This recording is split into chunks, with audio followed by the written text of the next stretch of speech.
오늘은 이 질문으로 영상을 시작해 볼까 합니다. 여러분 댁에는 식량이 얼마나 있을까요? 라면 몇 개? 냉동식품? 쌀 한 포대? 넉넉 잡아 한 달, 두 달? 근데 나라 전체로 보면 어떨까요? 지금 일본은요, 쌀 비축량이 15일치밖에 없습니다.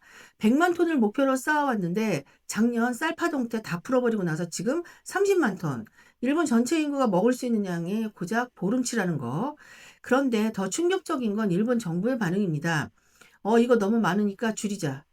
지금 호르무즈 해협이 막혀서 석유 수입이 흔들리고 비료값이 폭등하고 농가가 망해가고 있는 상황에서 비축을 줄이겠다고 하고 있어요.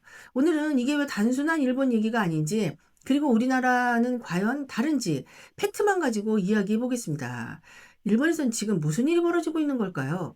일단 배경부터 짚고 갈게요. 지금 중동 정세가 심상치 않잖아요. 한국도 마찬가지지만 일본 입장에서는 단순히 기름값 오르는 문제가 아니에요. 농기계가 안 움직여요. 트럭이 안 움직이니까 수확한 채소를 도시로 못 가져와요. 비닐하우스 난방도 못 해요. 그리고 비닐하우스 필름 자체가 나프타로 만드는 석유화학 제품이에요. 나프타가 없으면 비닐도 없어요. 근데 기름 문제만이 아니에요. 비료가 더 큰 문제예요. 일본은 화학비료 원료인 인이랑 칼륨을 100% 수입해요. 요소는 96% 수입이에요. 그 비료 가격이 이미 2020년 대비 2배 가까이 올라 있어요. 문제는 대부분을 중국에서 수입한다는 거. 근데 대만 유사시 어쩌고 하며 중국한테 시비 털다 중국에서 지금 사실상 일본에 비료 안 주는 것 같아서 난리 중입니다. 중동 전쟁 때문에 이게 일본 언론의 비중을 못 받아서 그나마 다카이치 정권은 한숨을 돌리고 있는 걸로 보여지고요. 여기에 질소 얘기를 빼놓을 수 없는데요. 질소는 천연가스로 만들어요. 중동이 전 세계 질소 공급의 40%를 차지하고 있는데 중동 정세가 흔들리면서 질소값이 폭등했고 일본이 그럼 말레이시아에서 사자로 돌렸더니 말레이시아 가격도 50% 뛰었어요. 도미노처럼요. 그리고 중국이 비료 수출 규제를 강화하기 시작했어요. 이건 제가 따로 찾아봤는데 실제로 2023년에서 2024년부터 중국이 요소, 인산 암모늄 같은 비료 원료 수출에 제한을 걸기 시작한 게 맞아요. 중국 내 농업 수요를 먼저 챙기겠다고 하면서요. 결국 비싸서 못 사는 수준을 넘어서 살 수 있는지 자체가 불투명해지고 있다는 겁니다. 이 상황에서 일본의 식량 자급률 얘기 안 할 수 없죠. 공식 수치로는 38%예요. 칼로리 기준으로요. 근데 이게 다 착시입니다. 일본 채소 씨앗의 약 90%가 해외 수입이에요. 화학 비료 원료는 거의 100% 수입. 에너지 자급률은 고작 10% 조금 넘고요. 이걸 다 반영한 실질 식량 자급률은 9.2%라는 분석이 나옵니다. 도쿄대 스즈키 노부히로 교수 계산인데 심지어 이것도 낙관적인 수치라고 하네요. 연료까지 계산에 넣으면 더 떨어진다고 합니다. 38%가 9%로 쪼그라드는 거예요. 정부는 뭘 하고 있을까요? 이쯤 되면 궁금하잖아요. 일본 정부는 뭐 하고 있나?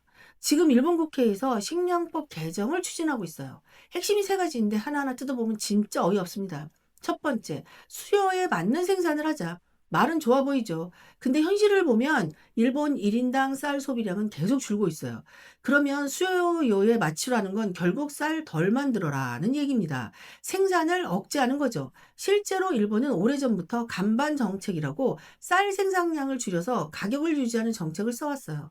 이번 개정은 그걸 더 정교하게 제도화하는 거예요. 겉으론 간반이라는 단어를 뺐다고 하지만 국가가 수요 전망을 내리고 지자체랑 농협을 통해 농가에 배분하는 구조는 그대로입니다. 사실상 간방 강화입니다. 두 번째, 유통 실태를 더 철저하게 파악하자. 작년에 쌀파동이 있었잖아요. 아우, 그 진짜 고생했어요. 슈퍼마다 쌀이 없어서 난리였던 거. 이거 한국 쌀도 그때 수입을 잠깐 했었습니다. 일본 정부는 그게 유통 과정에서 재고를 숨겼기 때문이라고 주장해요. 근데 실제 원인은 단순해요. 생산량이 적었기 때문이에요.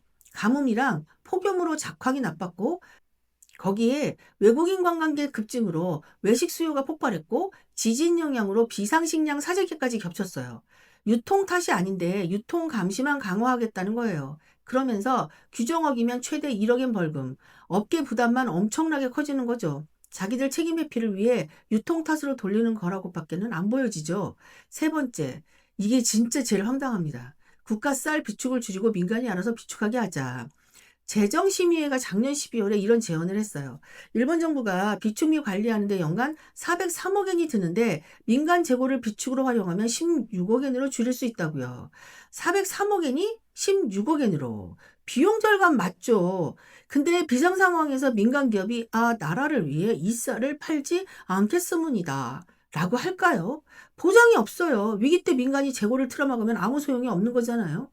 결국 지금 일본 정부는 위기가 다가오는데 생산도 줄이고 비축도 줄이고 농가 지원도 줄이는 방향으로 가고 있는 거예요. 이게 말 그대로 셀프 병량공미, 스스로 자기 보급률을 끌어버리는 거나 뭐 마찬가지입니다. 그래서 여기서 우리 얘기 안 할 수 없죠. 한국은 괜찮을까요? 결론부터 말할게요. 완전히 다른 상황이라고는 못해요. 일단 비교부터 해볼게요.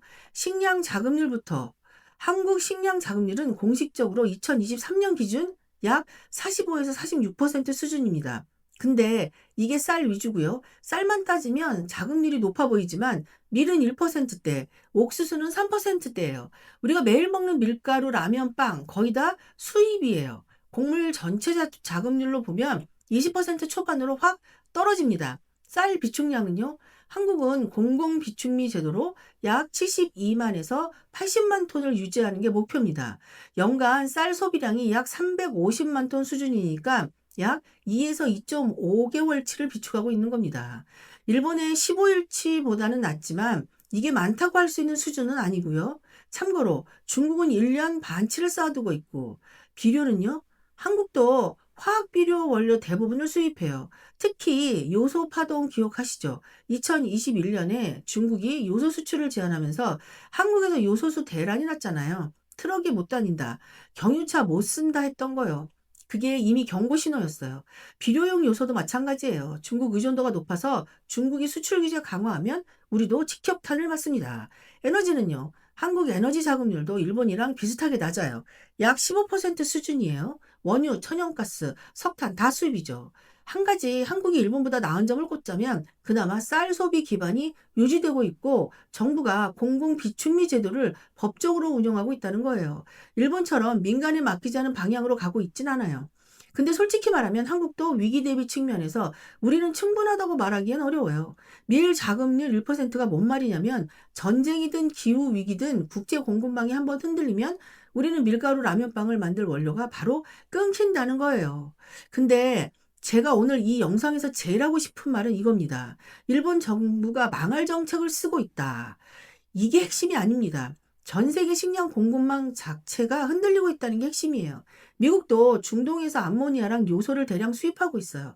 비료가 부족해지면 미국에서도 밀, 대두, 옥수수 생산이 줍니다. 미국 생산이 줄어서 세계 곡물 가격이 폭등하고 미국에서 많이 사오는 한국이나 일본 같은 나라는 이중으로 타격을 받아요.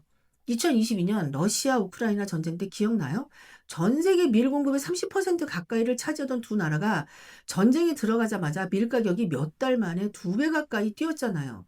그게 그냥 밀값 좀 올랐네로 끝난 게 아니라 중동이랑 아프리카 여러 나라에서 실제로 식량 폭동이 일어났어요. 우리가 인식을 못할 뿐이지 식량은 이미 지정학의 무기가 됐어요. 중국이 비료 수출 규제 강화하는 것도 뭐 이게 그냥 자국농업 보호하려고 이걸 했겠어요? 이게 협상 카드가 되니까 이러고 쥐고 있지?